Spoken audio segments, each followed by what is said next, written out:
What's going on, gang? Everyone finds everybody well. On today's episode, what we're going to do is I'm going to show you around what types of training I'm going to be doing for this ultra marathon. Today, we've got two sets today. We've got my lovely assistant, Lizzie, in the background. She's come to join us. And what we're going to be doing are two things. We're going to be going through some speed work, we've got some stride patterns, some hill sprints, and also a lower body session. It's not ideal, I'm not going to lie, we have to put it all into one day, just for the way life is at the moment with a kid, travel, and etc. So stay tuned. I'm going to show you the reasons behind it, why we're doing it, the sort of the mechanisms behind it, and also later on, from a training standpoint, how you sort of maximize your potential for that too. Right, and gang, so ambition, as mentioned, time's at the essence. Very busy week, and I'm putting two sessions together. What we're going to be doing are 10 strides, which is basically strides just before, they're not as fast as a sprint, but they're way faster than race pace. And then what we're also going to be doing is we're going to do some hill sprints too, get back, refuel, and then we're going to be heading in to do some lower body weights. What we're going to do is I'll show you in relation to the sort of intensities we're going to go to, the reasons behind it, the reason why you're going to do hill sprints in an ultra marathon. People look at you like you're stupid. I'm doing it for joint strength, actually building structures and actually improving on tendon and ligaments rather than just around aerobic capacity. So that's the reason why we've done it before the strength stuff too, is obviously you don't want your legs to be compromised, because if you do lower body weights and then running, you're gonna be blowing out your ass basically. So anyway, next we get going with it.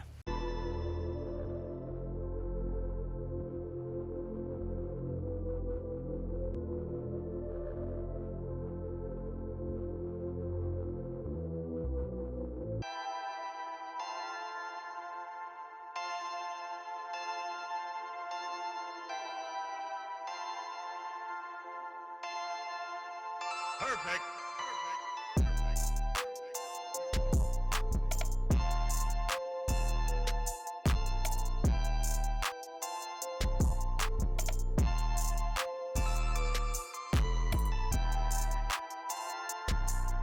Right, and so ambition, we just done around 2K warm up. First things first, whenever you go into a running session, especially we're doing a stride effort, which is obviously for speed. We want to do some plyometrics. We want to do some basically some bounce. What that's going to be doing is going to improve on ligament and tendon strength. It's going to improve our CNS, sort of like force production. And also what it's going to be doing is sort of prepping us to run as fast as we can, yeah? So what we're going to be doing is we're going to be doing strides, which are, people think of it like a sprint. So sprint, you think of Usain Bolt, that's a sprint, but strides are faster than race pace. That's more of an endurance-based speed effort. We're going to be running 100 meters. Ambitions to keep constant throughout, not fail, and like I said, be faster than race pace and take your recovery. Even though we're doing an endurance-based sport, i.e. ultras or endurance, whatever we're doing, the reason for it is we want to be maximal at the time we're running and not maximal when we're not. This is not a case of trying to get fit. What we're doing is just trying to be able to get as fast and as strong as we possibly can of those efforts. After that, we'll do some hill sprints, which is more to get over lactate and be more sport-specific for ultras. So those are the two things. So next, some plyometrics, then some more running.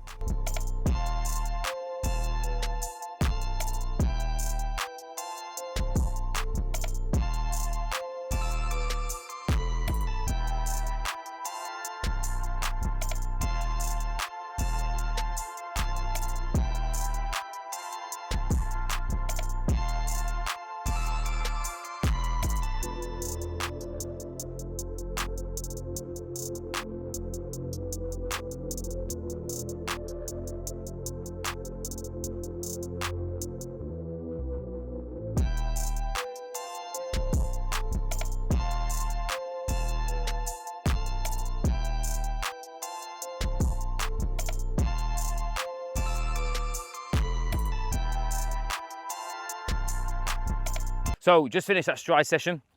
The key thing to understand about when you're doing stride patterns is whatever you've been programmed, you want to stay at race pace above race pace the whole time. An example, we did 10 reps. If I start to go under race pace, so on the 7th one, that's where I want to cut my session, because otherwise what's happening is it's going to diminishing returns. I'm just running under fatigue and I'm not getting to that point of adaptation. The whole point is to run faster than race pace. So later on when I do longer repeats, I'll technically be able to hold pace for longer. So then, Lizzie's an ex-sprinter, so she smashed me. But now what we're going to be doing, we're going to head up to the hill. There's a hill at the back. We'll be doing some repeats up that just to finish the session off. Back, food, then lower body session. So we've done our strides, done the speed work. Now we're just doing a bit of hill work afterwards. You can either do two things. You can work for distance or you can work for time. This we're doing 6 times 12 seconds. So you're looking, it depends on the gradient of the hill, but from here, it's about 70, 80 meters. Get to the top.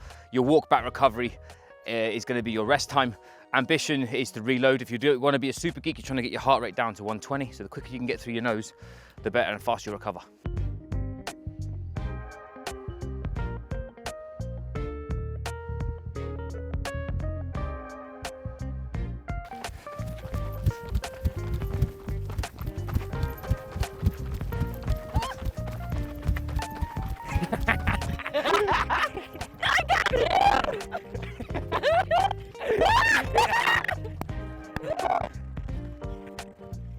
take the win. No. I'm not. Nothing better that I found in this stuff when it comes down to training is when you're in competition. Yeah, 100%. That for me is the only loneliest thing about endurance. And obviously, with you working in BJJ at the moment, you go hard, you've got someone with you, don't you? Yeah, it takes you along the way. I think anything when it's running too, having someone by your side to pace you out, whether it's speed, slow it down, whatever it is, even then, like, just being you just feels good, you know? Yeah. Ready to go again. Yeah, fair. Fair. You can't lose to a fridge door though, innit? You can't. Nah. Right, gang, so we worked the second part of the session. First part, obviously, we did some running stuff in the morning, come back fueled. Now, me and Lizzie are going to be doing a speed, strength, and power session for lower body. I don't usually do double days, just purely because, obviously, I'm a new dad, business is busy, and sometimes it's not needed, but needs and must, we've got to get stuff done, and obviously, I want to train with one of my athletes or one of my good friends. So, game on.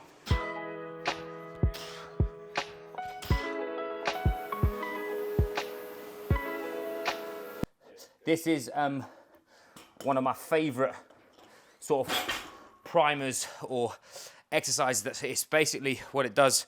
You're training the lateral hip complex. You're training the side of your hips that's going to keep you stable, but also it's training your core in that sling, that crossover effect. I do this with most, whether it's upper body or lower body, using a landmine, opposite arm, opposite leg, and what you're doing is trying to keep this leg stiff, back leg toe on the floor, and go down and pull. Now, what you don't want to see is a twist. So what you're doing is you're bracing and stopping that brace. But that, for me, is one of the biggest things that most people do in relation to their strength training, is they're not stable, and they don't train their core in a full body movement. They just try and do, I don't know, sit-ups or crunches or fucking Swiss ball chicken dances. That kills me. Pushing. There she is, look, demo. 6 each side. When you get to the bottom, be aggressive at the bottom. Yeah, there she is. Go on, gal. So like knees to elbows, a lot of people will get, when they start doing ultras, they start getting lower back pain, and they think it's their back. Actually what it is, they've got really weak hip flexors.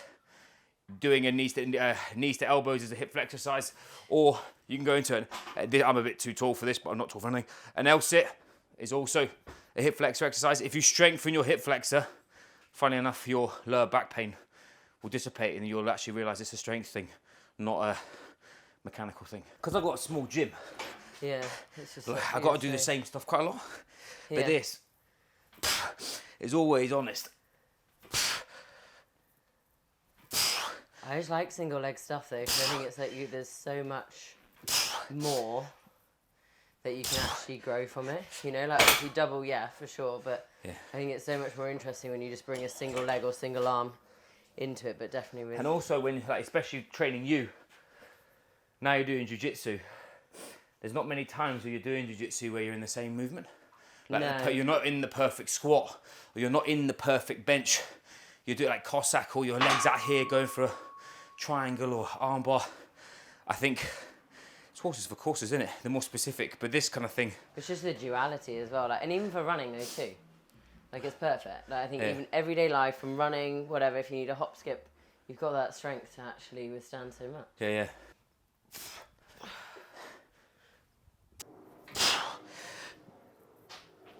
You rip my shorts then. Now that would be very good. So what Lizzie's doing now, what we've programmed in, is she's doing a front box squat. Difference between a normal squat and a box squat is obviously range of movement. So you'll see that she's only going to parallel, but also her hips are going back. And as she goes up to the top, she's driving forward, which means she's using more hamstring and glutes. There's also a process called deformation, which is where you flatten out and be more explosive, Louis Simmons' stuff. But she's a BJJ athlete, so we're treating her speed and power. Obviously, from my perspective, I'm doing the same because I'm training the same modality today, speed, strength, and power. Just because many people would just think you have to back squat to be able to get fast and strong. As a jiu-jitsu athlete, it's pretty similar to an endurance athlete. Your core is the thing that's going to stabilize you more than anything, compared to just a big back squat, because everyone says you should back squat. You know what I mean?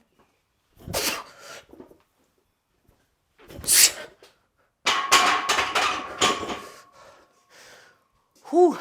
One tip for people that struggle to front squat, you'll see a lot of people get their hand in and they lose their fingers because they haven't got the range of movement. A way that I coach it is get a strap to go through here on both of these, and then you should teach your clients to get into range of movement, but when people can't, they can use these instead to keep the same movement, because a front squat is going to help your abs more than a back squat. Go, one more, finish fast. Yeah. Oh my God. Eesh. Whew. So when it's something that, especially our customers, just so they remember, you'll see in a program, it will say 6 to 8. You're trying to find, on your last set, you're trying to find that last, the lower number, because the week after you either beat the weight or you beat the number, i.e.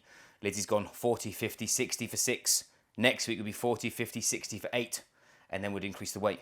So when we're doing speed and power, if you're losing the speed of the bar, or you're losing, if you're not doing the finished amount of numbers that your reps prescribed, that's where your progression is. It's not always weight, because that's where people get it wrong. Nice. The reason why you do jumps after a squat, post-activation potentiation, so what we're doing is that improves how your CNS contributes to speed and strength. Layman's terms, when you're programming, if you want to get strong and powerful, do a heavy movement, then do a ballistic movement or a plyometric. It will increase how fast you get strong or how quick you can stay and get better in relation to your power. Right, and gang, so that's it. Very, very simple. Just under 45 minutes, done quick, fast and powerful. A little bit shorter than usual, but we've done a double day. So it's something for you to take away on this. If you're doing ultra training, and the things to start looking for, the intensities of your training, when you're training, how you're training, make it effective. On the next episode, what we're going to do is I'm going to be going through the actual kit that I'm going to be carrying. Also, I'll discuss the route that we'll be taking, because in August, next month, when this airs, the next episode airs, we're going to have done Snowdon. We've also maybe completed 10 to 12 hours, which I'll tell you, the mind games on 6 are enough. So anyway, I stay tuned, and I'll catch you soon.